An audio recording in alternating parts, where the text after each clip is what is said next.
Hello, this is Brian of Bimser International, and today we'll be going over eBA, a business transactional software to help business manage their transactions. So on the left, after starting up eBA on the Start menu, we can see the document and records management modules. If we click on the document management module, we can see a list of libraries, and we can create a new library by clicking right here. And all we need to create a new library is a library name and a description, and then we can save it and it'll be added.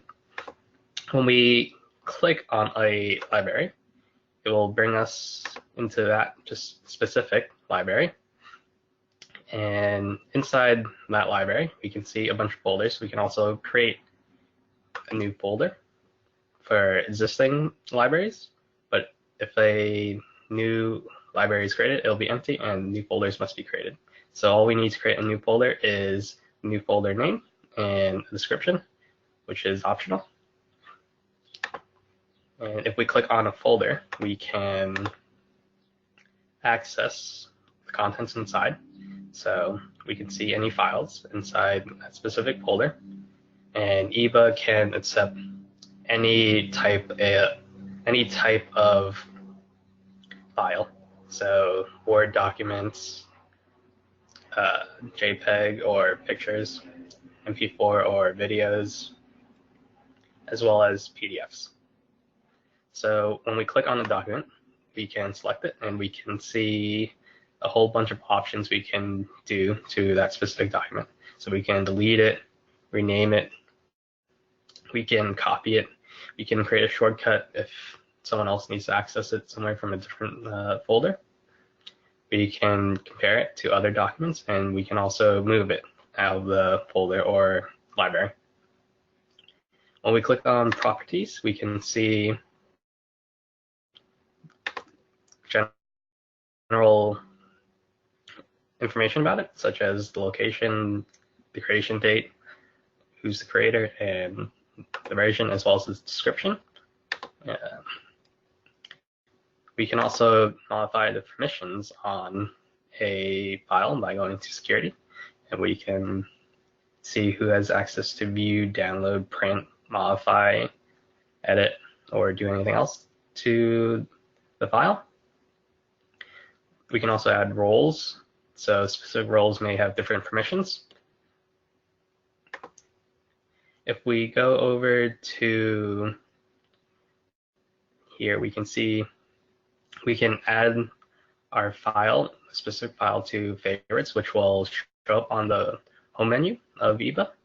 We can also add a different version. So if a file has been going through multiple revisions or has been constantly changing, you can add a new version of the file, and it will keep track of the version as well. It's also possible to download the file or send an email with a link to share it, as well as an external link that anyone can click on to access the file. We can also see a history report of the file and all the actions that's been taken on it. So on here we can see the file is being read. So eBA keeps track of any actions taken on a file, specific file. Now, if we click on the file itself, we can view what it is and what its contents are.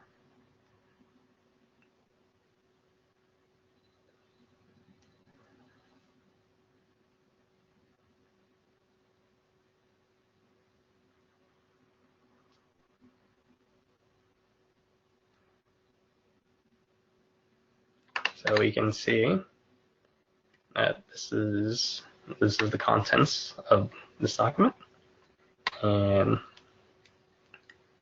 yeah, we can also do other things such as add notes or annotations here, as well as edit it. Now, if you want to compare files, we can also do that. You can also just select the first file and select another file.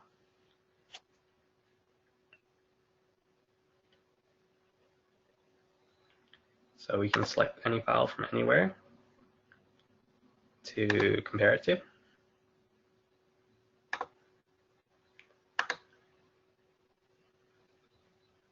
And we can hit compare, and it should bring up on the right side a comparison of the two documents that we just selected. So here's document 1 and document 2. So we can see the comparison. Anything in the first document will be highlighted in green, as you can see right here. That indicates that it's the first document or one of the documents, and the red one indicates it's the second or the other document that's been selected. Now, moving on to the workflow management module, we can see here a bunch of drop-down lists, and we can choose from one.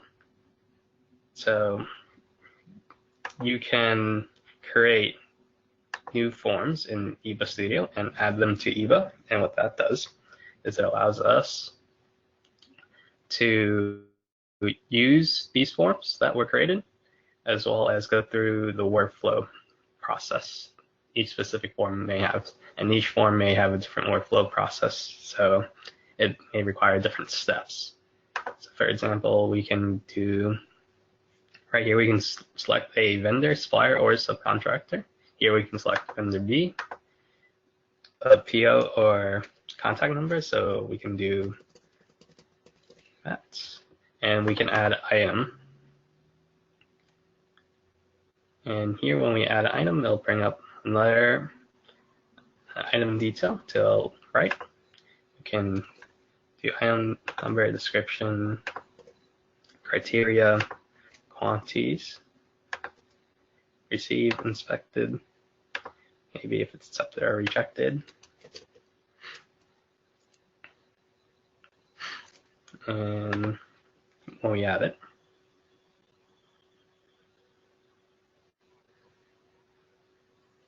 we can see it's been added right here. And if we send it to the inspector,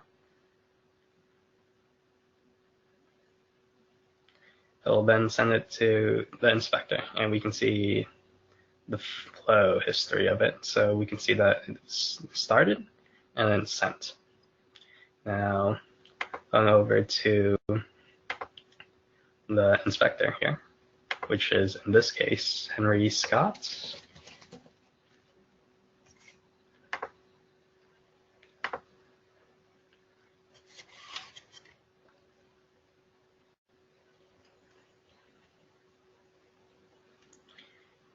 We can see under approvals the form that we just created and sent.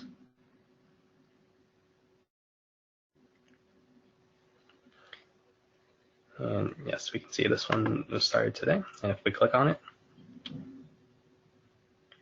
we can approve or deny it right here.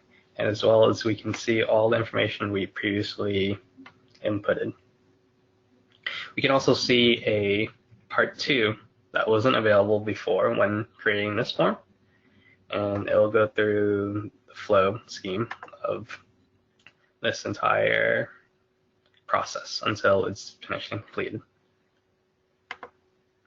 After approving and rejecting, it will move on to the next step, and so on and so forth. Now we can go over to the dashboard module.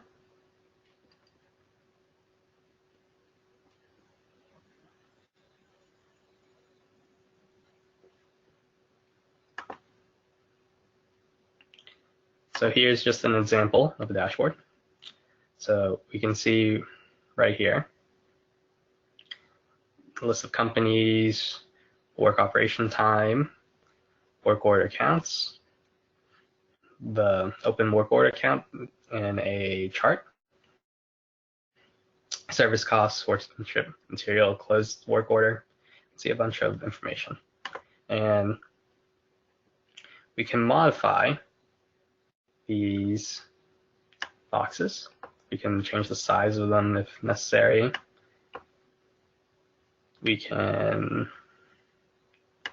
So let's see at the bottom here that there's a bunch of widgets that we can add. So if we want to add more, we can add something like the wait time and modify it and so on. So we can also see at the bottom here, the widgets represent what type of information they'll show and how they'll display it. So sometimes there'll be a list, and other times there'll be a graph like the failure cause analysis.